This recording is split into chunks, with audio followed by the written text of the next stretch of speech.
صحیح بخاری کی دوسری روایت اس میں ابو ہریرہ رضی اللہ عنہ فرماتے اللہ کے رسول صلی اللہ علیہ وسلم فرمایا اور کہا، اور آپ نے فرمایا دو کلمے ایسے ہیں جو رحمان کو بڑے پیارے ہیں، زبان پر بہت ہلکے ہیں اور میزان میں بہت بھاری پڑیں گے، سبحان اللہ وبحمدہ و سبحان اللہ العظیم۔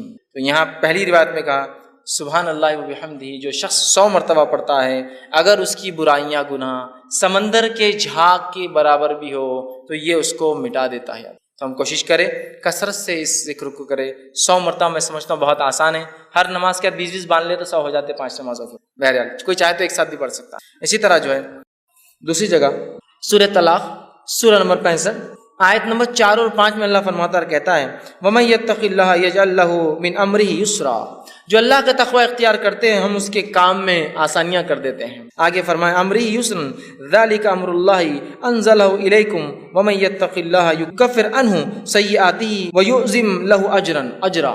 دیکھیے اللہ کیا فرماتا ہے اگلی آیت میں کہ جو اللہ کا ڈر پاس و لحاظ اختیار کرتا ہے اللہ اس کے معاملات آسان کر دیتا ہے۔ اور اللہ رب العزت آگے فرما رہا ہے کہ اللہ نے جو ہے تمہارے طرف ایک اپنا ایسا حکم اتارا ہے کہ اگر اس حکم کے مطابق تم تقوی اختیار کرو تو اللہ تمہارے گناہوں کو جتنے سیئات ہیں اس کو معاف کر دے گا، اور اللہ تعالیٰ بہت بڑے اجر دینے پر قادر ہے، بہت بڑے اجر کا مالک ہے۔ تو یہاں بھی دیکھیے تقوی اختیار کریں گے تو معافی کی بات ہوئی، ہمارے گناہوں کو مٹا دینے کی بات ہو رہی ہے۔ تو سب سے پہلا کام مجھے اور آپ کو جو کرنا ہے وہ اللہ کا تقوی اختیار کرنا ہے، اس لیے کہ اس کے بہت سارے فائدے ہیں۔ نبی اکرم صلی اللہ علیہ وسلم جو خطبہ حاجہ پڑھتے ہیں اس خطبہ حاجہ میں یہ آیت آپ بار بار جو ہے تلاوت کیا کرتے تھے، جو میں نے بھی خطبے کے ابتدا میں پڑھی، یا ایھا الذین آمنوا اتقوا اللہ وقولوا قولا سدیدا، اے وہ لوگوں جو ایمان لائے ہو سیدھی اور سچی بات کرو، یصلح لکم اعمالکم، اللہ تمہارے اعمال کی اصلاح کرے گا، ویغفر لکم ذنوبکم، تمہارے گناہوں کو معاف کرے گا۔ تو یہاں بھی دیکھیے اللہ رب العزت نے فرمایا کہ یا ایھا الذین آمنوا اتقوا اللہ، اے وہ لوگ جو ایمان اللہ کا تقوی اختیار کرو، اگر تقوی اختیار کرو گے تو تمہارے اعمال کی اصلاح کریں گا، ویغفر لکم ذنوبکم، تمہارے گناہوں کو بھی معاف کر دیں گا۔ تو یہ بے انتہا ہمارے لیے ضروری ہے کہ ہم اللہ کا تقوی اختیار کریں اگر ہم چاہتے ہیں کہ اللہ ہمارے گناہوں کو معاف کرے۔ دوسرا عمل ہمیں جو کرنا ہے جو قرآن سے ملتا ہے، جس کی اختیار کرنے سے انشاءاللہ ہمارے گناہ دھل جائیں گے، معاف ہو جائیں گے، مٹا دیے جائیں گے، اللہ انہیں بخش دیں گا، اپنی رحمت سے انہیں ختم کر دیں گا، وہ عمل ہے اطاعت رسول صلی اللہ علیہ وسلم۔ نبی اکرم صلی اللہ علیہ وسلم کی اطاعت سارے زندگی کے ہر شعبے میں، پیدائش سے لے کر موت تک، لمیٹڈ ایڈیشن نہیں۔ ہمارے پاس سنت کی بات، اتباع سنت کی بات بہت مختصر ہوتی ہے، کبھی کبھار ہوتی ہے نا، بہت مختصر۔ کب جب جھگڑا ہو جائے تو چل رہا حدیث میں کیا آتا ہے چلو دیکھیں گے، عام اس میں نہیں، جب تک جھگڑا نہیں چلنے دو جو چل رہا ہے معاملہ ہے نا۔ یہ بڑی اہم چیز ہے زندگی کے ہر شعبے میں کہ ہماری پیدائش کتاب و سنت کے مطابق، ہمارے جو ہے موت کتاب و سنت کے مطابق، ہمارے نکاح کتاب و سنت کے مطابق، ہمارے معاملات کتاب و سنت کے مطابق، ہمارا لین دین کتاب و سنت کے مطابق، ہمارے اخلاق کتاب و سنت کے مطابق، ہمارا اٹھنا، سب چیزیں نبی اکرم صلی اللہ علیہ وسلم کے مطابق ہو۔ یہ نہیں کہ بس زندگی کے مخصوص شعبہ میں تو اختیار کر لیے باقی میں وہی معاملہ چل رہا ہے۔ اطاعت رسول صلی اللہ علیہ وسلم کا نتیجہ یہ سورہ آل عمران سورہ نمبر 3 آیت نمبر 31 میں اللہ نے فرمایا، جو خطبے میں نے آیت تلاوت کی، قل ان کنتم تحبون اللہ فاتبعونی یحببکم اللہ ویغفر لکم ذنوبکم واللہ غفور رحیم۔ اے نبی کہہ دیجئے قل ان کنتم تحبون اللہ، اگر تم اس کا دعویٰ کرتے ہو کہ تم اللہ سے محبت کرتے ہو، فاتبعونی، تو تمہیں اے نبی کہہ دیجئے لوگوں سے اگر تم دعویٰ کرتے ہو اللہ کی جو ہے محبت کا تو میری اتباع کے سوا کوئی چارہ نہیں ہے۔ نبی کو کہا جا رہا ہے کہو وَيَغْفِرْ لَكُمْ ذُنُوبَكُمْ، اور جو نبی کی اتباع کریں گا اللہ اس کے گناہوں کو معاف کر دے گا، واللہ غفور الرحیم، اللہ بہت زیادہ بخشنے والا اور رحم کرنے والا ہے۔ تو یہاں دیکھیے بات واضح ہو رہی ہے، اور ایسی کئی آیتیں، سینکڑوں آیتیں قرآن میں کہ نبی کی اتباع کرنے والے کے گناہ معاف ہو جاتے ہیں، اور نبی کی موجودگی میں تیز آواز سے بات کرنا بھی اعمال کو برباد کرنے کے لیے اور جہنم میں جانے کے لیے کافی ہوتا ہے۔ دونوں ہی بات یاد رکھیں، نبی کی اتباع گناہوں کو معاف کر دیتی ہے، اور نبی کی نافرمانی اس حد تک کہ نبی کے موجودگی میں تیز آواز سے بات کرنا بھی انسان کے جو ہے گناہوں کو معاف کر دے، جو ہے انسان کے جو ہے نیکیوں کو اگر نبی کی موجودگی میں تیز آواز سے بات بھی کرے تو اس کی نیکیاں برباد ہو جاتی ہے، یاد رکھیے، اس کے نام عمل خالی ہو سکتا ہے۔ سورہ جو ہے حجرات اٹھا کر آپ دیکھیے، ابتدائی آیت ہے اسی پر ہے، نبی کی موجودگی میں تیز آواز بھی نہیں کرنا ہے، یاد رکھیے، یہ بات بڑی اہم ہے۔ اور نبی کے ادب میں ایک چیز یہ بھی یاد رکھیے، نبی کے ادب میں یہ چیز شامل ہے کہ نبی کا نام لے کر نہ پکارا جائے۔ اللہ رب العزت نے اپنی کتاب میں رسول اکرم صلی اللہ علیہ وسلم کو صرف 4 بار نام سے پکارا ہے۔ ایک بار تذکرہ تو عیسیٰ علیہ السلام کے واقعے میں ہو کہ عیسیٰ علیہ السلام نے بشارت دی کہ میرے بعد ایک نبی آئیں گے جس کا نام احمد ہوگا، واقعہ کچھ بچوں کو اس میں تذکرہ ہے، 4 بار نام لیا، صرف 4 آیتیں ہیں صرف۔ اس کے بعد جو اللہ رب العزت نے یا ایھا الرسول، یا ایھا النبی، یا مدثر، یا مزمل، ہے نا، نام لے لیا۔ ادب ہے، ان لوگوں کو غور سے سننا چاہیے جو دھڑلے سے چلا کر یا محمد یا محمد، پتہ نہیں کتنی بار بول رہے ہیں۔ یہ ادب ہے نبی کا، اور پتہ نہیں گا رہے ہیں اس کو، اور پتہ نہیں گانے میں 1000 بار وہ نام آ رہا ہے۔ نبی اکرم صلی اللہ علیہ وسلم کا نام آنے پر آپ پر درود بھیجنا ہم پر واجب ہے۔ تو اللہ عزت کر رہا ہے اپنے نبی کی، اور اللہ نے نام بہت مختص 4 ہی بار لیا صرف اپنے نبی کا۔ یہ ادب ہے نبی کا، یاد رکھیں۔ صحابہ بھی اللہ کے رسول صلی اللہ علیہ وسلم کو نام سے نہیں پکارتے تھے، یہ بات سن۔ تو اطاعت رسول اتنی اہم چیز ہے کہ اطاعت کرو گے جنت میں جاؤ گے، گناہ معاف ہوں گے۔ اطاعت نہیں کرو گے، صرف نبی کی موجودگی میں تیز آواز بھی کرو گے، تو اپنے نام اعمال کو جو ہے خالی پاؤں گے روز قیامت نیکیوں سے۔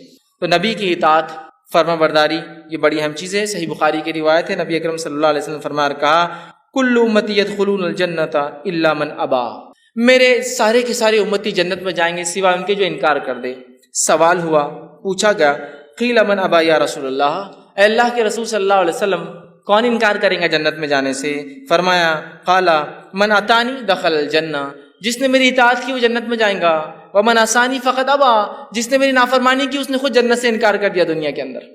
بڑی اہم باتیں یاد رکھیے۔ تو ہم اطاعت رسول کو اپنے اوپر لازم جان لیں اور ہر زندگی کے شعبے میں یاد رکھیں۔ تیسرا وہ کام جس کے کرنے سے انشاءاللہ اللہ ہمارے گناہوں کو معاف کریں گا، ہم کو پاک کر دیں گا، صاف کر دیں گا، وہ ہے کبیرہ گناہوں سے اپنی نفس کو بچانا۔ قرآن میں اللہ رب العزت فرماتا ہے سورہ نساء سورہ نمبر 4 آیت نمبر 31 میں، اور کہا ان تجتنبوا کبائر ما تنہون عنہ نکفر عنکم سیئاتکم وندخلکم مدخلا کریما، کہ اللہ فرماتا ہے ان تجتنبوا کبائر، کہ اگر تم کبیرہ گناہوں سے اگر بچتے رہو جس سے تمہیں روکا گیا ہے، نکفر عنکم سیئاتکم، تو ان کبیرہ گناہوں سے بچنے کی بنیاد پہ ہم تمہارے گناہوں کو دوسرے معاف کر دیں گے۔ پتہ چلا کہ کبیرہ گناہوں سے بچنا ضروری ہے اگر صغیرہ گناہوں کو ہم معاف کروانا چاہتے ہیں تو، اس لیے کہ کبیرہ گناہ کے لیے تو توبہ لازم ہے، بچنا بھی ضروری ہے تاکہ صغیرہ گناہ معاف ہو۔ تو کہا اگر تم کبائر سے بچتے رہو تو ہم تمہارے صغائر چھوٹے گناہوں کو، دیگر گناہوں کو، دیگر معاملات کو انشاءاللہ معاف کر دیں گے۔ تو یہاں کہا کہ اگر تم بچتے رہو کبائر سے جس سے روکا گیا تو ہم معاف کر دیں گے، تم سے ہٹا دیں گے سیئاتکم تمہارے گناہوں کو، فرمایا وندخلکم مدخلا کریما، اور عزت کی جگہ مطلب جنت میں تمہیں ہم داخل کر دیں گے۔ تو ہمیں اگر اللہ سے ہم چاہتے ہیں کہ ہمارا صغیرہ گناہ معاف ہو تو کبیرہ گناہوں سے ہمیں اپنے آپ کو بچانا ہے۔ صحیح مسلم کی روایت ہے، ابو ہریرہ رضی اللہ عنہ حدیث کے راوی فرماتے ہیں، غور سے سنیے، آپ نے فرمایا 5 نمازیں جمعہ سے لے کر جمعہ تک اور رمضان سے لے کر رمضان تک، مطلب ایک نماز سے دوسری نماز، ایک جمعہ سے دوسرا جمعہ، ایک رمضان سے دوسرے رمضان تک، آپ فرما رہے ہیں رمضان المبارک تک اپنے درمیانی گناہ جو وقفے میں ہوتے ہیں ان کو معاف کروا دیتے ہیں۔ مطلب ایک نماز سے دوسری نماز کی جو گناہ ہوتا ہے وہ معاف کروا دیتی ہے۔ ایک جمعہ سے دوسرا جمعہ آدمی جب تک پڑھتا ہے تو وہ جمعہ سے جمعہ تک ایک آنے والا جمعہ پچھلے گناہوں کو معاف کر دیتا ہے، اور ایک رمضان سے اگلے رمضان آنے تک جب انسان اس میں اچھے عمل کرتا ہے تو اللہ اس کے گناہوں کو سال بھر کے، مطلب ڈیلی، ویکلی اور ایئرلی گناہ کیسے معاف ہوتے بتایا جا رہا، نماز سے نماز، جمعہ سے جمعہ، رمضان سے رمضان۔ تو آپ نے فرمایا گناہ معاف ہو جاتے ہیں، مطلب یہ معاف کروا دیتے ہیں، معاف کرنے والے نہیں، گناہوں کو دور کرنے والے اعمال ہیں، بس شرط ہے کہ اب یہ تینوں کب ورک کریں گے، کنڈیشن اپلائیڈ۔ نماز سے نماز کب گناہوں کو معاف کروائیں گی، جمعہ سے جمعہ کب گناہوں کو معاف کروائیں گا، رمضان سے رمضان کب گناہ معاف ہوں گے؟ آپ نے فرمایا بس شرط ہے کہ، کنڈیشن اپلائیڈ ہے کہ کبیرہ گناہوں سے بچتا رہے۔ ہوں گے بچنا ضروری ہے، نہیں ہوں گے تو پھر انسان کہاں بچیں گے ہم؟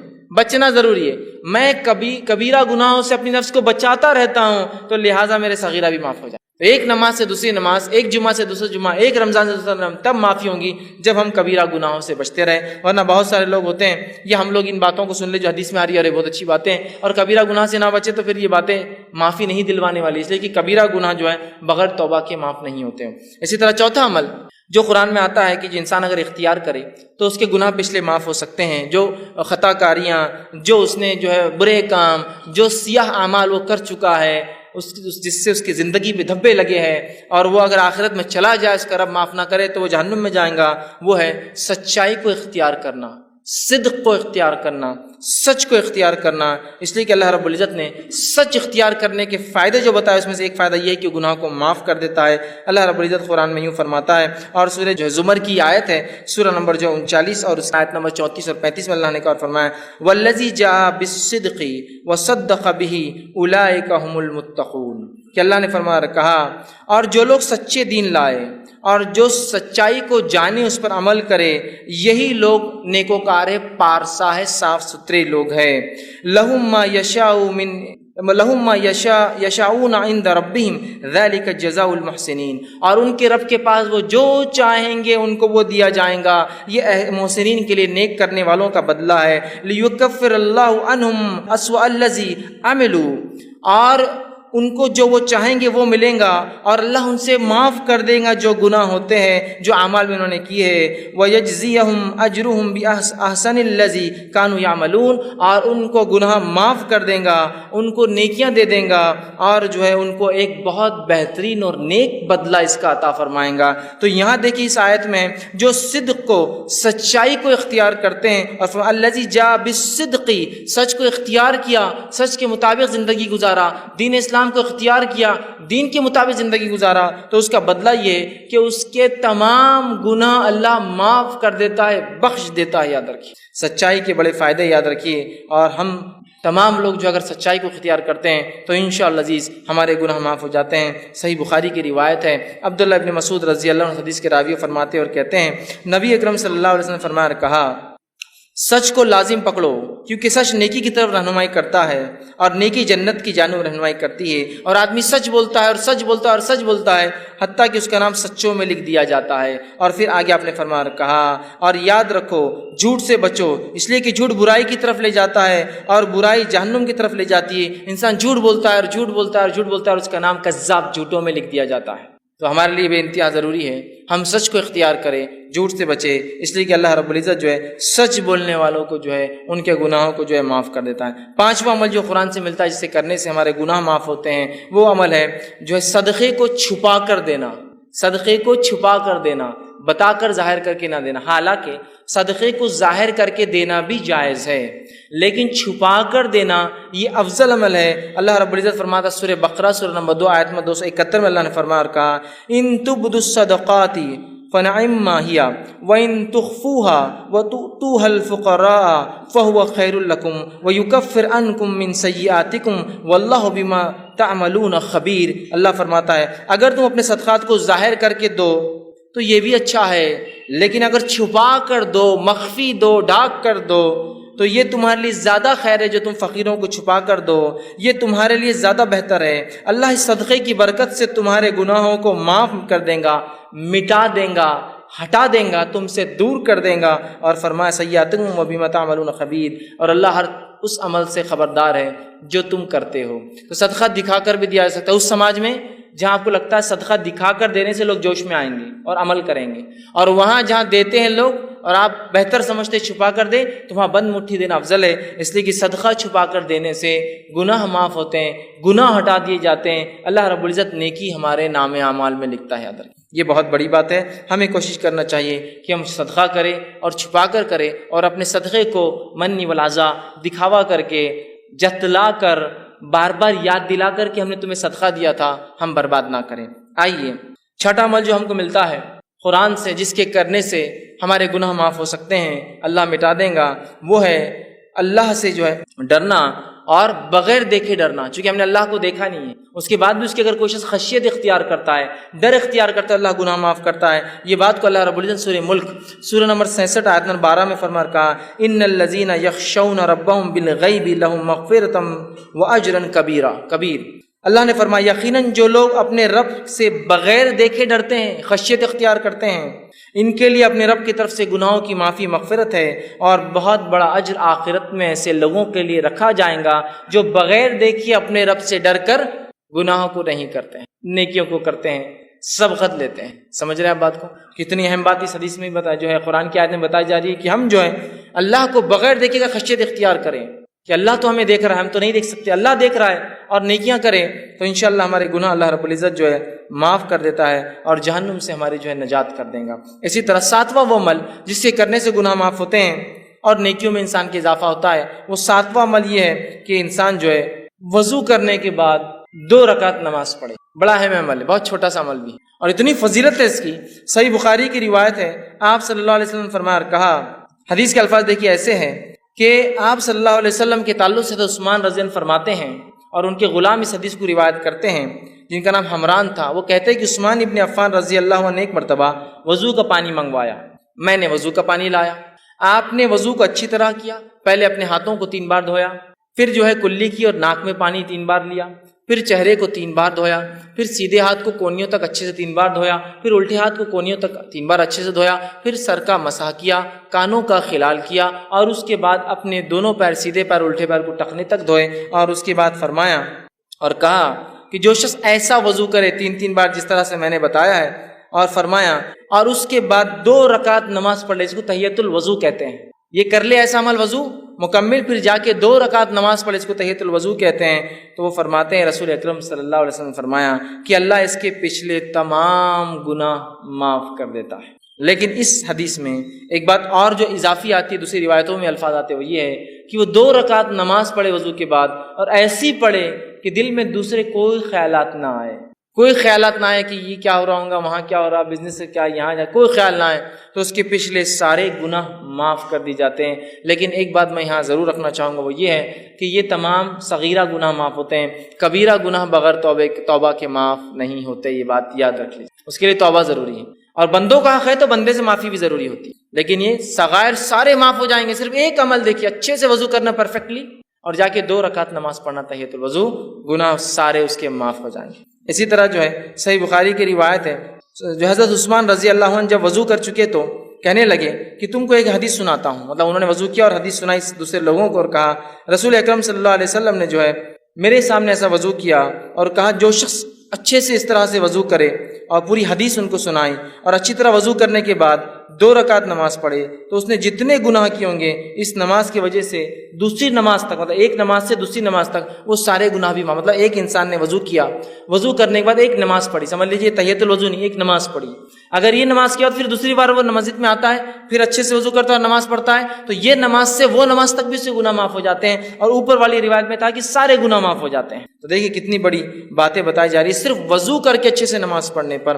8واں پوائنٹ جس کے کرنے سے 8ویں بات جس حدیث میں آتا ہے کہ گناہ معاف ہو سکتے ہیں, وہ یہ ہے کہ نماز کے لیے اچھے سے وضو کرنا.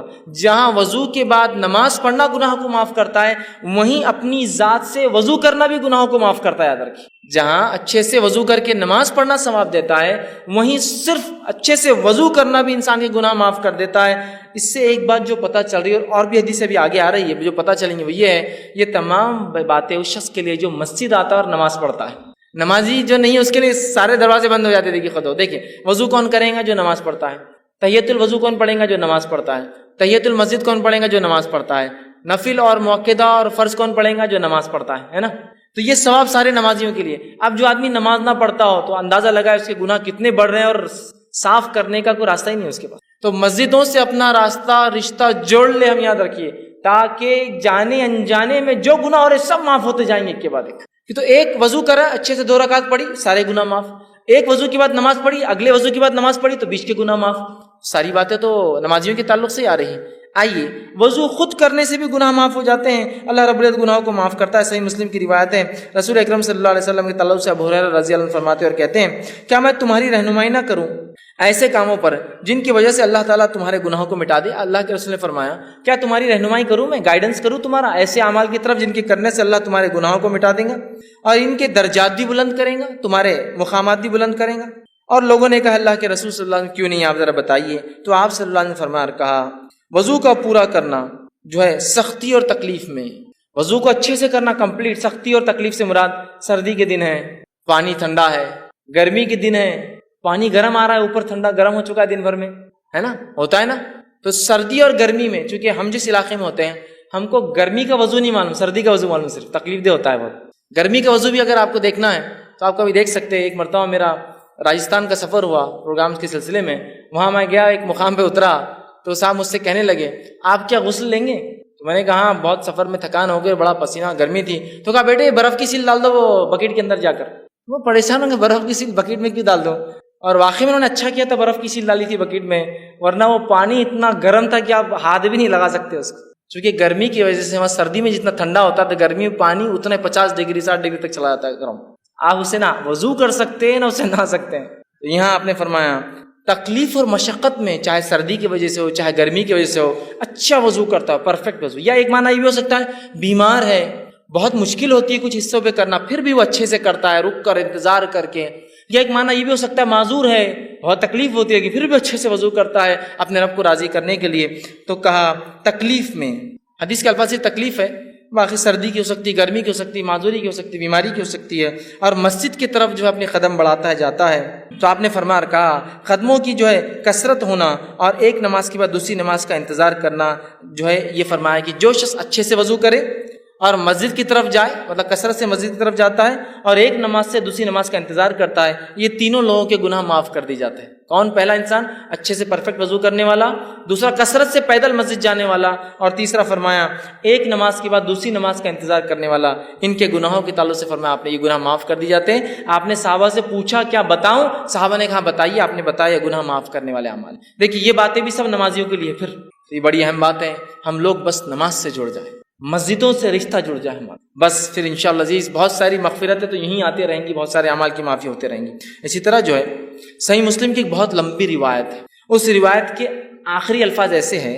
ایک صحابی تھے جو اللہ کے رسول صلی اللہ علیہ وسلم کے پاس آئے، جن کا نام عمرو بن جو ہے ابسا تھا، اور یہ آ کر ایمان قبول کرتے ہیں. غیر مسلم تھے، ایمان قبول کیا، اسلام قبول کیا. اسلام قبول کرنے کے بعد اللہ کے رسول بہت ساری باتیں کی، بہت لمبی حدیث ہے.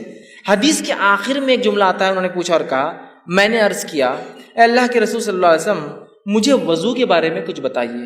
نبی اکرم صلی اللہ علیہ وسلم نے فرمایا جب تم میں سے کوئی اللہ کا بندہ وضو کا پانی لے کر کلی کرتا ہے اور ناک میں ڈالتا ہے تو اس کے جتنے گناہ منہ سے اور ناک سے ہوئے سارے معاف کر دیے جاتے ہیں. تم میں سے کوئی شخص جب وضو کرتا ہے، کلی کرتا ہے، ناک صاف کرتا ہے تو منہ سے ہونے والے اور ناک سے ہونے والے گناہ جو ہے اس کے نتنیوں سے ہونے والے گناہ سب جھڑ جاتے ہیں.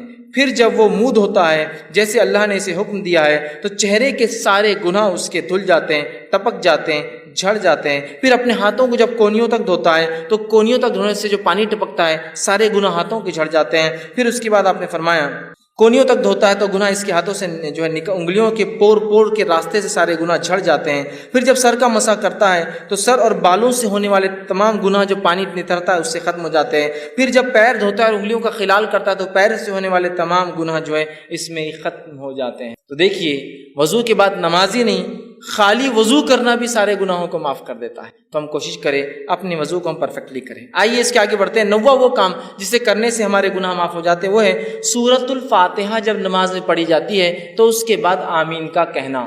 نبی اکرم صلی اللہ علیہ وسلم فرماتے، صحیح بخاری کی روایت آپ نے فرمایا، ابو ہریرہ رضی اللہ عنہ حدیث کے راوی آپ نے فرمایا اللہ کے رسول صلی اللہ علیہ وسلم نے فرمایا جب امام آمین کہے تو تم بھی آمین کہو، کیونکہ جس کی آمین فرشتوں کی آمین سے مل جاتی ہے اس کے اگلے گناہ بخش دیے جائیں گے.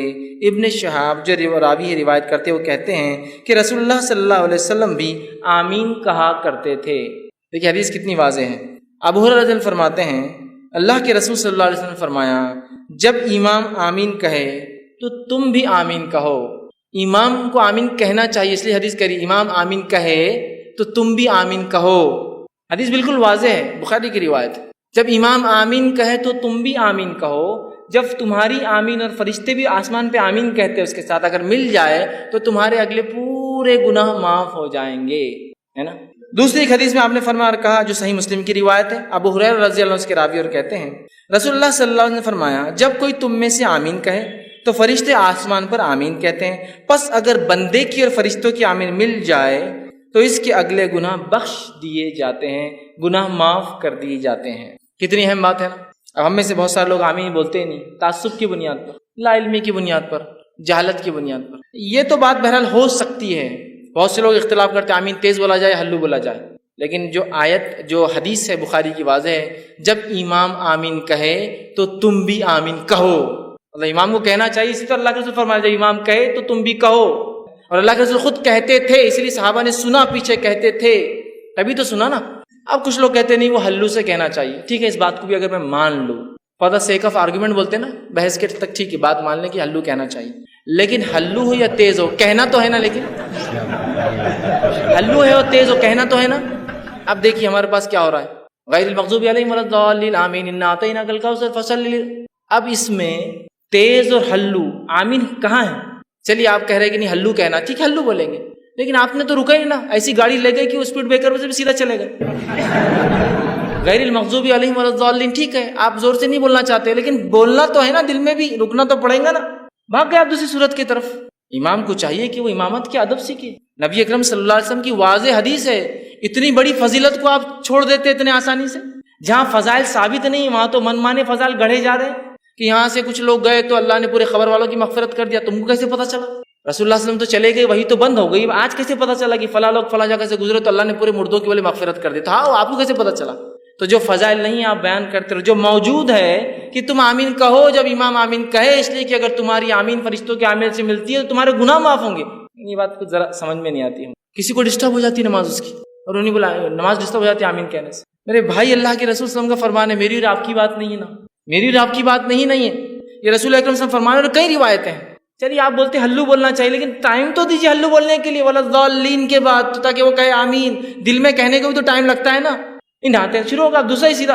تو بہرحال ایک بہت عمل پھر اہم ہم چھوڑ دے رہے. اس کا مطلب 10واں وہ عمل جس کے کہنے سے گناہ معاف ہو جاتے وہ عمل ہے جب امام کہے سمیع اللہ لمن حمیدہ تو پھر مقتدی کہے ربنا ولک الحمد کہنا چاہیے. اس کی بڑی فضیلت صحیح بخاری کی روایت آپ نے فرمایا کہ جب امام کہتا سمیع اللہ لمن حمیدہ تو جو آپ نے فرمایا کہے تو تم مطلب مقتدی جو پیچھے پڑھتے ہیں اللہم ربنا لک الحمد یہ کہو. تو اگر یہ کہنا فرشتوں کے کہنے سے مل جاتا ہے، مطلب فرشتے بھی یہ کہتے ہیں آسمان مل جاتا ہے، تو آپ نے فرمایا تمہارے اگلے سارے گناہ معاف ہو جاتے ہیں. آمین پہ کہا پچھلے سارے گناہ معاف ہوتے، اس پہ کہا اگلے سارے گناہ معاف ہو جاتے ہیں. مطلب آپ نے سورہ فاتحہ پڑھی، آمین کا گناہ اگلے معاف ہو گئے، اس کے بعد سمیع اللہ لمن حمیدہ ربنا لک الحمد پڑھا، پچھلے گناہ معاف کرا لیا. کتنی اہم فضیلت ہے نا. تو ہمیں سمیع اللہ لمن حمیدہ کے بعد ربنا لک الحمد بھی کہنا چاہیے، یاد رکھیں. ٹھیک ہے، اس کی بھی بڑی فضیلت ہے، اور اس کے لیے بات بتایا گیا کہ پچھلے گناہ معاف ہو جاتے. اسی طرح 11ویں بات جو بتائی گئی جس کے کرنے سے عمل کرنے سے گناہ معاف ہوتے وہ یہ ہے کامل توجہ کے ساتھ جمعے کا ادا کرنا، پورے خشوع اور خضوع کے ساتھ جمعہ پڑھنا، جمعے کی نماز پڑھنا. مطلب یہ ہفتے وارے گناہ کیسے معاف ہو وہ آئی بات ہے. وہ روز کے گناہ تھے، مطلب نماز سے نماز تھے. اب ویکلی گناہ کیسے معاف ہو سکتے ہیں ہمارے جمعے سے جمعہ؟ آپ صلی اللہ علیہ وسلم فرمایا، کہا بخاری کی روایت ہے، سلمان فارسی رضی اللہ عنہ حدیث کے راوی ہے، وہ کہتے ہیں کہ اللہ کے رسول صلی اللہ علیہ وسلم فرمایا کہا جو آدمی جمعے کے دن غسل کرتا ہے اور اتنا پرفیکٹ جہاں تک ہاتھ جاتا ہے اپنے آپ کو اچھے سے صاف کرتا ہے، اچھے سے دھوتا ہے، پھر فرمایا صفائی کرتا ہے جہاں تک بھی ہاتھ جاتا ہے، پھر اپنے تیل میں سے تیل لگاتا ہے، مطلب اپنے بالوں میں تیل لگاتا ہے، پھر اپنے گھر والوں کی خوشبو میں سے خوشبو لگاتا ہے، مطلب اگر میسر نہ ہو خود کی نہ ہو تو گھر والوں کی خوشبو بھی لگا سکتا ہے، لے کر خوشبو لگاتا ہے، عطر لگاتا ہے. پھر کہتے ہیں پھر نکلے اور مسجد میں آئے اور اگلی صفوں میں بیٹھے، آگے بیٹھے جا کر. اس کے بعد دو آدمیوں کو الگ نہ کرے، مطلب پیٹ انگال کے نہ جائے، دو آدمیوں کو الگ نہ کرے، اگلی صف میں جا کے بیٹھے، اور اس کے بعد جتنی نماز اس کے مقدر میں ہوتی نماز کو ادا کرے، مطلب جتنی ہو سکتی نفل پڑھے، سنت اور نوافل کا اہتمام کرے. جب امام خطبہ دیتا ہے تو خاموش رہ کر غور سے اس کے خطبے کو سنے کہ وہ کیا کہہ رہا ہے، اور اس کے بعد جمعہ ادا کرے.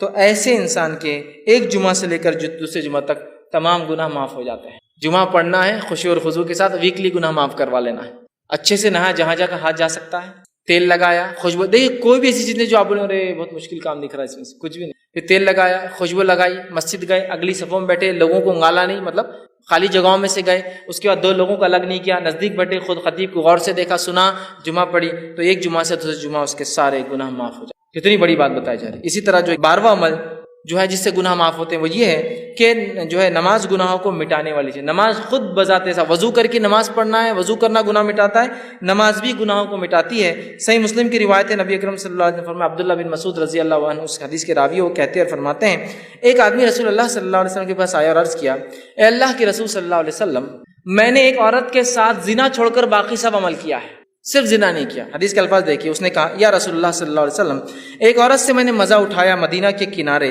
اور میں نے سوائے جماع کے اس کے ساتھ سب کچھ کیا، زنا چھوڑ کر باقی سب کچھ کیا. آپ میرے بارے میں حکم لگا دیجئے، سزا دے دیجئے، کیا میری سزا ہوتی ہے گناہ کی. ٹھیک ہے. اللہ کے رسول صلی اللہ علیہ وسلم کے ساتھ حضرت عمر کھڑے تھے. حضرت عمر نے کہا جس گناہ کو تم نے چھپ کر کیا تھا کاہے کو آ کر بتایا لوگوں کے سامنے، توبہ کر لیتے اپنے رب سے خاموشی میں. زنا کی تو سزا ہے، اس کی کوئی حکم نہیں ہے نا، یہ تو گناہ ہے، اس کے لیے توبہ کرنا ہے. تو کہا جو گناہ تم نے چھپ کر کیا تھا اب کاہے لوگوں کے سامنے تم نے آ کر بتایا، چھپا لیتے. ٹھیک ہے. تو وہ شخص وہاں سے چلا گیا. رسول اکرم صلی اللہ علیہ وسلم نے اس کو واپس بلایا، کہا ادھر آؤ.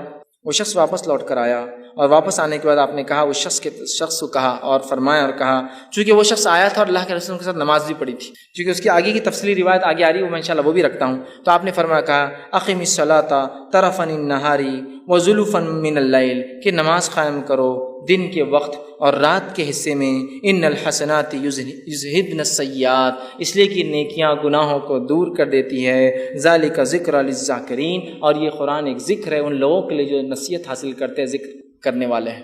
تو یہاں دیکھیے کہ ان الحسنات یذہبن السیئات، نیکیاں جو ہے گناہوں کو مٹا دیتی ہے، چونکہ اس شخص نے نماز پڑھی تھی، آپ نے اشارہ کر دیا نماز پڑھو، مطلب اب تم رب سے اگر معافی مانگنا چاہتے ہو اپنے گناہوں کی تو کثرت سے نماز پڑھو۔ اسی جو ہے واقعے کے آگے اور تفصیلات صحیح مسلم میں آتی ہے، وہ تفصیلات ایسی آتی ہے کہ ایک شخص نبی اکرم صلی اللہ علیہ وسلم مسجد نبوی میں آیا، آپ کے ساتھ آپ بیٹھے ہوئے تھے صحابہ کے ساتھ، آ کر اس آدمی نے کہا اور کہا اللہ کے رسول صلی اللہ علیہ وسلم مجھ پہ حد قائم کر دیجئے، میں نے ایسا ایسا کام کیا ہے، گناہ کا کام کیا جس سے مجھ پر حد قائم کر دیجئے۔ آپ صلی اللہ علیہ وسلم نے اس کا چہرہ اپنا پھیر لیا، وہ سامنے سے آیا، پھر چہرہ پھیر لیا، پھر سامنے سے آیا، پھر چہرہ پھیر لیا، پھر سامنے سے آیا، اذان ہوئی، آپ صلی اللہ علیہ وسلم نے اقامت دی گئی، آپ نے نماز پڑھائی، اس نے نماز ساتھ پڑھی، نماز کے بعد پھر آ گیا اور کہنے لگا کہ مجھ پہ حد قائم کیجیے، میرے سے یہ گناہ ہوئے۔ تب اللہ کے رسول صلی اللہ علیہ وسلم اس سے کہا اور پوچھا جس وقت تو گھر سے نکلا تھا تو کیا تو نے اچھی طرح وضو کیا تھا؟ جب تو یہاں کے لیے آیا تھا مجھ سے ملنے تو نماز کا وقت بھی تھا، تو نے گناہ کیا تھا تو وضو کر کے آیا؟ تو اس نے کہا کیوں نہیں، میں نے کیا تھا اللہ کے رسول صلی اللہ علیہ وسلم۔ پھر فرمایا کہ ہمارے ساتھ تو نے نماز بھی پڑھی؟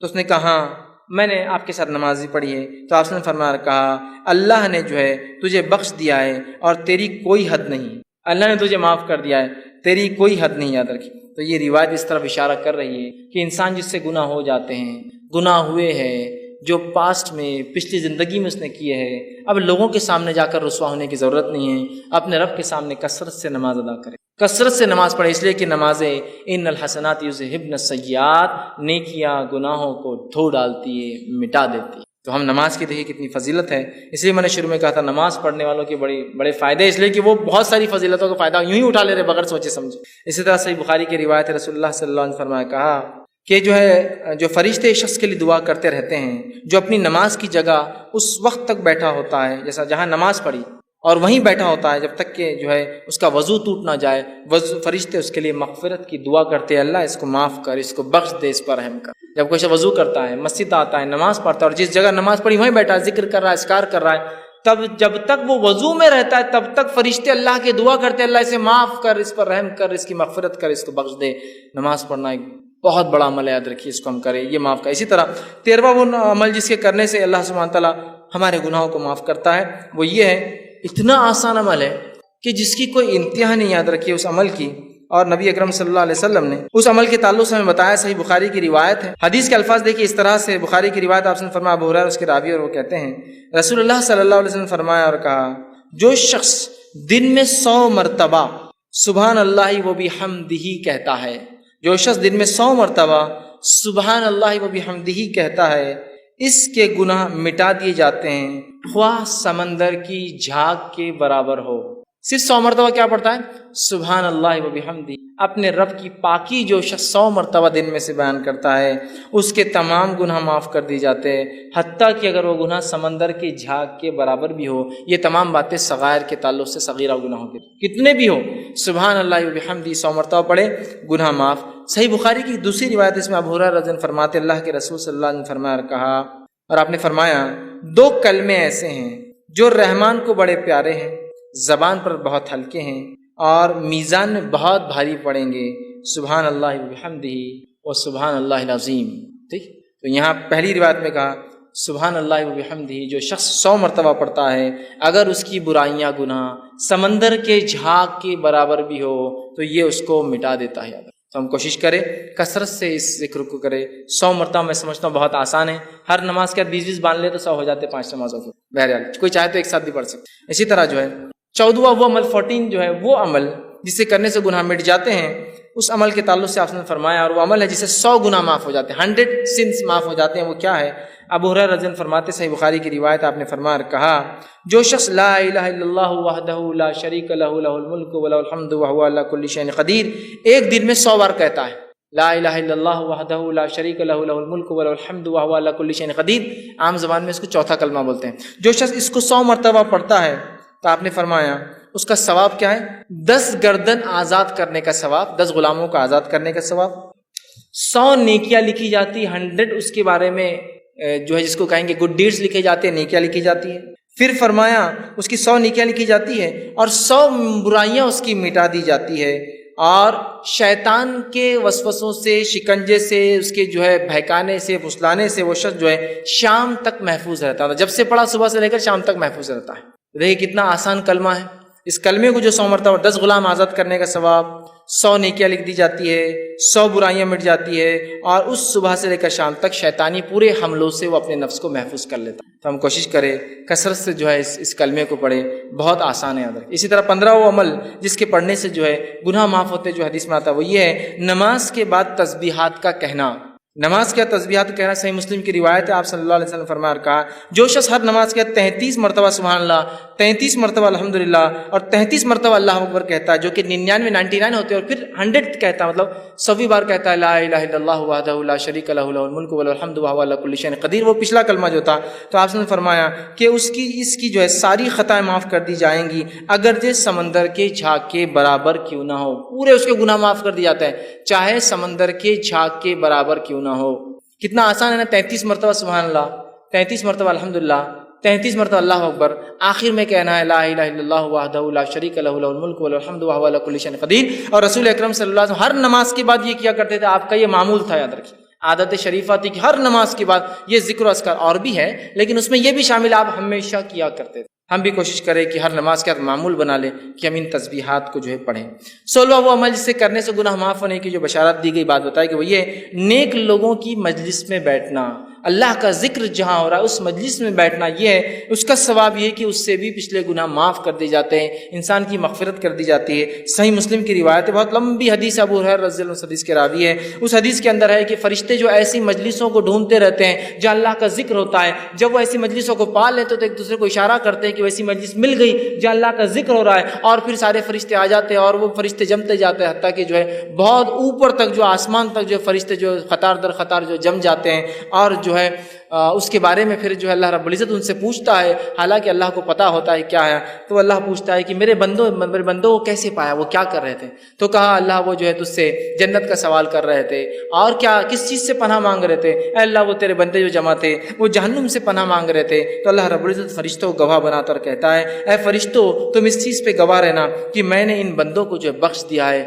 ان کو جو ہے معاف کر دیا۔ تو فرشتے کہتے ہیں اللہ اس مجلس میں ایک شخص ایسا تھا جو اپنے کام کے لیے آیا تھا اور آ کر بس آیا تھا، یوں ہی بیٹھ گیا، تو اللہ رب العزت فرماتا ہے کہ یہ بندو میں نے اس کو بھی معاف کر دیا، اس لیے کہ ایسی مجلس میں بیٹھنے والا بے نصیب نہیں ہو سکتا، بد نصیب نہیں ہو سکتا۔ مطلب ان مجلسوں کے فضائل دیکھیں، جو اللہ کا ذکر ہوتا ہے، اور ہمارا معاملہ ہے کہ جو اللہ کا ذکر ہوتا ہے وہ مجلس سے بہت ہم کو کاٹا آتا آنکھ پہ بیٹھنے سے، بہت مشکل ہوتی ہے، ارے اب جاؤ بیٹھو۔ ہاں باقی دوسری مجلسوں میں تو بلا کر، میسج کر کے، گاڑی میں بٹھا کر اپنے طرف سے پیسہ خرچ کر لے جایا جاتا ہے، نہیں اللہ کے دین کی بات جہاں ہو رہی ہے، ارے نہیں وہ نہیں ہو رہا ہے۔ اور دین کی بات بھی سننے میں مزہ اور بد مزہ والا معاملہ چلتا ہے نا۔ جمعے کا خطبہ سننے بہت مزہ آ گیا، آج بہت مزہ آ گیا، یہ کیسا مزہ آتا ہے میرے کو سمجھ میں نہیں آتا۔ دین کی بات سیکھنا ہے، مزہ اور بہت مزہ آ گیا آج، ارے وہ وہاں مزہ نہیں آتا، وہ مقرر ہے کہ ارے بہت مزہ آتا اس، ارے انہوں نے مزہ نہیں آتا۔ دین کی بات سیکھنا، اس مجلس کے فضائل تو سنیے، یہ نہیں کہا کہ وہاں بہت اچھا مقرر ہے، بہت مزے والی باتیں کر رہا ہے، تم کو ساری مجلس کا تذکرہ جو اللہ کا ذکر ہو رہا ہے، چھوٹی ہو سکتی بڑی ہو سکتی۔ تو اللہ پوچھتا ہے، فرشتے ڈھونڈتے رہتے ایسی مجلسوں کو، جب پا لیتے دوسروں کو بلاتے، جمع ہو جاتے آسمان تک، اللہ کو حالانکہ سب پتہ ہے، پھر بھی اللہ پوچھتا ہے کیا کہاں پایا، کیا کر رہے تھے، کیا مانگ رہے؟ تو کہا اللہ جنت کا سوال کرتے ہیں، کس چیز سے بچنا چاہتے تھے؟ اللہ تجھ سے جہنم سے جو ہے بچنا چاہتے ہیں۔ اللہ کہتا ہے فرشتوں گواہ رہنا، میں نے معاف کر دیا۔ فرشتے کہتے ہیں اس مجلس میں ایسا انسان تھا جو یوں ہی آ کر بیٹھا تھا۔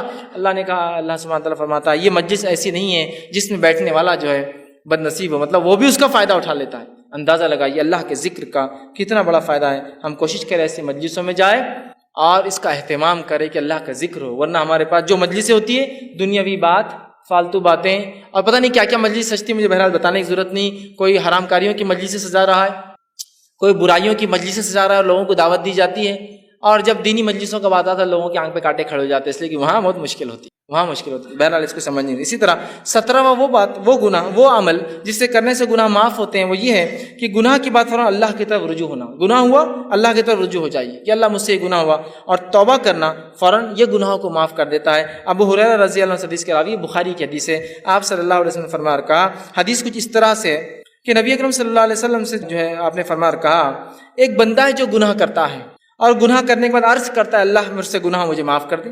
اللہ تعالیٰ کہتا ہے فرشتوں سے، اے فرشتوں، میرا ایک بندہ ہے جسے معلوم اس کا ایک رب ہے اور وہ اس کو معاف بھی کر سکتا ہے اور اس کو سزا بھی دے سکتا ہے اور میں نے اس کو معاف کر دیا۔ پھر وہ بندہ دوسرا ایک اور بار پھر خطا کرتا ہے، پھر وہ کہتا ہے اللہ مجھے معاف کر۔ اللہ کہتا ہے فرشتوں، میرا ایک بندہ ہے جسے پتا ہے اس کا ایک رب ہے جو معاف بھی کرتا ہے اور گرفت بھی کر سکتا ہے، اور میں نے اس کو معاف کر دیا۔ پھر وہ خطا کرتا ہے، پھر کہتا ہے اللہ مجھ سے گناہ ہوا۔ اللہ کہتا ہے فرشتوں، میرا ایک بندہ ہے جو جانتا ہے اس کا ایک رب ہے جو معاف بھی کرتا ہے لیکن پکڑ بھی کرتا ہے، اگر وہ جانتا ہے کہ دونوں ہو سکتا ہے۔ تم گواہ رہنا، اس نے مجھ سے 3 بار معافی مانگی اور میں نے اس کو بخش دیا اور اس کو معاف کر دیا۔ گناہ ہوتے ہی فوراً معافی مانگنا، لیکن میں نے شروعات میں بات واضح کر دی تھی، اس کا ہرگز معنی یہ نہیں کہ آپ گناہ کریں اس لیے کہ اب بتایا جا رہا ہے اتنے جلدی معاف ہو جاتے ہیں۔ جیسے بہت سارے لوگ ہوتے ہیں، لوگوں کو خوب تکلیفیں پہنچاتے ہیں، خوب اذیتیں دیتے ہیں، اور اس کے بعد کہاں چلے گئے وہ صاحب؟ حج کو چلے گئے۔ حج کو چلے گئے۔ ایک صاحب مجھے بتانے لگے کہ میں ایک صاحب کے پاس گیا، وہ ایک سنستھا سوسائٹی چلاتے تھے، میں نے ان کو پیسہ دیا جاب کے لیے، وہ مجھے 5-6 سال ٹھگا دیا، کوئی جاب واب نہیں ملی۔ اس کے بعد میں ایک بار گیا اور کہا اب تو پیسے دے دو، اللہ تم کو معاف نہیں کرے گا۔ تو بولے میری معافی پہلے ہو گئی۔ تو صاحب نے کہا ایسے کیسے؟ میں نے حج کر کے آ گیا نا۔ بولے تو جتوں کا پہلے لیا تھا حج کر کے آ گیا تو پورا کلیئر کر دیا، بولے پرانا اب میرے پہ نہیں رہا۔ تو اندازہ لگے گویا حج کو ہم نے ایک طریقہ بنایا گناہ کرنے کا، گناہ ہو جائے تو نیکیاں کرنے سے مٹ جاتے ہیں، لیکن اس کا ہرگز مطلب نہیں گناہ کرو اس لیے کہ نیکیاں پھر کرو تاکہ مٹا دو، ہے نا۔ میں جا کے آ کے حج کو مفتی صاحب نے بول دیا کہ وہ پچھلا سب ختم ہو گیا، بندوں کا بھی ختم ہو گیا اور اللہ کا بھی ختم ہو گیا سب، اندازہ لگائی۔ تو بہرحال تو اس حدیث کے اندر دیکھیے وہ بندے سے خطا ہوئی، اس نے معافی مانگی، پھر خطا ہوئی، پھر معافی مانگی، پھر خطا ہوئی، پھر معافی مانگی، تو اللہ رب العزت اس کی مغفرت کر دی۔ اور اس کے آپ نے حدیث فرمایا، حدیث کے الفاظ دیکھیے اس طرح سے، ایک مالک ہے جو گناہ بخشتا ہے اور گناہ پر سزا بھی دیتا ہے، میں نے اپنے بندے کو 3 بار بخش دیا ہے، اب وہ جیسے چاہے اعمال کرے، تو میں نے اس کی مغفرت کر چکا ہوں، میں نے اس کی مغفرت کر دی ہے، معاف کر دیا اس کو۔ اس سے پتہ چلا جیسے ہی ہم سے گناہ ہو فوراً کیا کرنا چاہیے؟ اللہ سے گناہ کی معافی مانگنا چاہیے۔ یہ نہیں کہ گناہ ہو تو انتظار کرے، ہے نا، گناہ کرتے ہی معافی مانگ لے انسان، لیکن ہم جب گناہ کرتے ہیں تو جان کے کرتے گناہ ہے اور اس لیے معافی نہیں مانگتے کہ اگلی بار کرنا ہے، ابھی ختم تھوڑی ہوا، نہیں ابھی تو شروعات ہی، ابھی 1-2-4 سال ایسے ہی چلیں گا، اس کے بعد دیکھا جائے گا۔ تو گویا نیت بھی نہیں وہ معافی مانگنے کی، گناہ ہوا کہ وہ شخص معافی مانگ رہا ہے، اللہ بس خطا ہوگی مجھ سے، احساس ہے اس کو کہ میں غلط کام کر رہا ہوں، یا احساس ہے لیکن توبہ نہیں، کیوں؟ ابھی کنٹینیو کرنا ہے نا اس چیز کو۔ اور توبہ کی شرائط میں سے ایک شرط یہ بھی کہ اس کو عمل کو آئندہ نہ دہرائے، یہ نہیں کہ بس توبہ کر لی اور پھر وہ عمل جاری ہے، پھر وہ عمل جاری ہے۔ وہ شخص ایک غلطی کر رہا ہے، توبہ کر رہا ہے، دوسری غلطی ہو رہی توبہ کر رہا ہے، تیسری غلطی ہو رہی توبہ کر رہا ہے رب سے فوراً۔ یہ طریقہ یاد رکھیے، تو ہمیں بھی چاہیے غلطی ہو فوراً توبہ کر لیں۔ 18واں وہ عمل جو ملتا ہے جس سے کرنے سے انسان کی گناہ معاف ہوتے، وہ یہ ہے لوگوں سے تکلیف کو دور کرنا، لوگوں سے تکلیف کو دور کرنا۔ صحیح مسلم کی روایت ہے، آپ صلی اللہ علیہ وسلم فرمایا کہا، ابو ہریرہ رضی اللہ عنہ حدیث کے راوی، حدیث کے الفاظ اس طرح سے آپ نے فرمایا، جو ایک شخص راستے میں جا رہا تھا، اس نے راہ میں کانٹوں والی ایک شاخ دیکھی، کانٹوں والی ایک شاخ، جھاڑ کی جو ہوتی کانٹوں والی ایک شاخ دیکھی، تو اسے راستے سے ہٹا دیا۔ اللہ تعالیٰ نے اس نیکی کی اس کی قدردانی کے بدلے اس کو بخش دیا، اس کی مغفرت کر دی۔ کس کے بدلے میں؟ راستے سے ایک کانٹے دار شاخ ہٹانے کی وجہ سے ایک انسان کی اللہ نے کیا کی؟ مغفرت کر دی، صرف کانٹے دار شاخ۔ صحیح مسلم کی ایک دوسری روایت ہے، اس کے الفاظ اس طرح سے ہے کہ ابو ہریرہ رضی اللہ عنہ فرمایا کہ اللہ کے رسول صلی اللہ علیہ وسلم نے فرمایا کہا، جنت میں ایک شخص کو میں نے دیکھا جو گھوم اور پھر رہا تھا، گھومتے پھرتے دیکا۔ جب پوچھا گیا کہ جنت میں کیسے اور کیسے گھوم پھر رہا ہے، تو بتایا گیا کہ اس نے ایک درخت تھا، جھاڑ تھا جو راستے میں تکلیف دے رہا تھا، اس شخص نے اس جھاڑ کو کاٹ دیا جو لوگوں کو تکلیف دے رہا تھا، اللہ نے اس کے بدلے اس کی مغفرت کر دی اور اس پر رحم کر دیا اور اس کو معاف کر دیا۔ راستے سے ایک جھاڑ کو جو تکلیف دے رہا تھا ہٹا دیا۔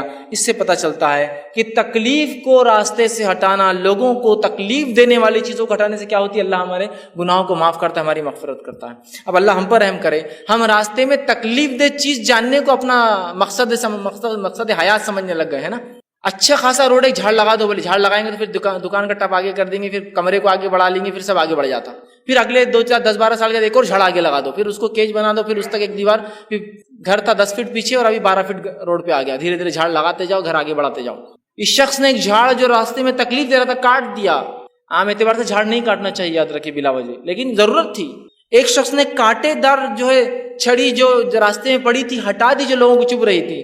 آج ہم لوگوں کے راستے بند کرنے کانٹے لگا دیتے ہیں، لبھو ذرا لوگ جا رہے ہیں یہاں سے، راستہ ذرا بند کرنا پڑے گا. یہ الگ بات ہے کسی کی زمین جائیداد ہو اور لوگ اس میں گھس رہے ہوں تو آپ روک سکتے ہیں، لیکن لوگ رکا رہے نہیں، یہ راستے کو اپن ختم کر دیں گے، تھوڑی دیر بعد اپنے گھر کو اپن ادھر سے بند کر کے پورا لے لیں گے ایریا، لگا دو کانٹے. لوگوں نے لانا نہیں ہوتا ہے نا، گلی جہاں جا کے ختم ہوتی ہے، جس کا آخری گھر ہے وہ ادھر کا بھی لینا شروع کر دیتا ہے، دھیرے دھیرے کچرا، کانٹے، غلاظت اور ایریا کیپچر. آپ نہیں کر سکتے کوئی راستے کو بند، یاد رکھیے، کسی بھی قسم کا ہو، کتنا ہی چھوٹا اور بڑا ہو، یاد رکھیے کھلا رکھنا ہے راستوں کو ہم کو، یاد رکھیے. تو راستے کو اس نے ہٹا دیا. انسانوں سے تکلیف دہ چیز ہٹانے سے بھی اللہ رب العزت مغفرت کرتا ہے اور معاف کرتا ہے، گناہ ہمارے معاف ہوتے. تو ہم کوشش کریں ہم سے کسی کو تکلیف نہ ہو اور ہم راستے سے تکلیف کو ہٹانے والے بنیں، اس لیے کہ یہ ہمارے ایمان کا حصہ ہے. نبی اکرم صلی اللہ علیہ وسلم نے فرمایا ایمان کی 70 سے زیادہ 77 کے قریب شاخیں ہیں، اس میں سب سے افضل شاخ لا الہ الا اللہ ہے، اور سب سے نچلی جو ہے وہ ہے راستے سے تکلیف دہ چیز کو ہٹانا. تو یہ ہمارے ایمان کا بھی حصہ ہے. یاد رکھیے ہماری گاڑیاں کہاں پارک ہو رہی ہے، ہماری چیزیں جو ہم رکھ رہے ہیں تو اس سے کیا کسی کو تکلیف ہو رہی ہے نہیں ہو رہی ہے، بہت سوچنا پڑے گا آپ کو. اس لیے کہ راستے سے تکلیف دہ چیز ہٹانا ہمارا طریقہ ہے، راستے میں تکلیف پیدا کرنا یہ مومن کا شیوار طریقہ ہے. 19واں وہ عمل جس سے کرنے سے گناہ معاف ہوتے ہیں جو حدیث میں آتا ہے وہ یہ ہے، جو ہے کوئی تکلیف آنے پر صبر کرنا. ایک تو دوسروں کو تکلیف نہیں دینا، اور ایک اپنے پہ تکلیف آئے تو صبر کرنا، یہ بھی جو ہے نیکیاں دیتا ہے، یاد رکھیں گناہوں کو معاف کرتا ہے. نبی اکرم صلی اللہ علیہ وسلم نے فرمایا، صحیح مسلم کی روایت ہے، عبداللہ بن مسعود رضی اللہ عنہ اس کے راوی اور کہتے ہیں کہ ایک دن رسول اللہ صلی اللہ علیہ وسلم کے جو ہے پاس میں گیا، آپ جو ہے بخار میں مبتلا تھے. میں نے آپ کے جسم مبارک پہ ہاتھ رکھے تو آپ کو بہت شدید بخار تھا. آپ صلی اللہ علیہ وسلم کے تعلق سے میں نے سوال کیا کہ اللہ کے رسول آپ کو تو بہت زیادہ بخار ہے. تو آپ صلی اللہ علیہ وسلم نے فرمایا مجھے 2 آدمیوں کے برابر بخار آتا ہے. مطلب اتنا بخار آپ کو آتا تھا جتنا 2 آدمیوں کا آتا ہے، مجھے 2 آدمیوں کے برابر بخار آتا ہے. ٹھیک ہے، تو عبداللہ ابن مسعود رضی اللہ عنہ فرماتے تو آپ کو اجر بھی دوہرا ہوں گا؟ تو کہا مجھے اجر بھی اس کی وجہ سے دوہرا ملتا ہے. پھر فرمایا کہ کوئی ایسا مسلمان نہیں جس کو تکلیف پہنچے، بیماری ہو، کوئی تکلیف ہو، مگر اللہ تعالیٰ اس کے بدلے میں اس کے گناہ معاف کر دیتا ہے. جیسے ایک سوکھے درخت سے اس کے پتے جھڑ جاتے ویسے اس کے گناہ جھڑ جاتے ہیں. دوسری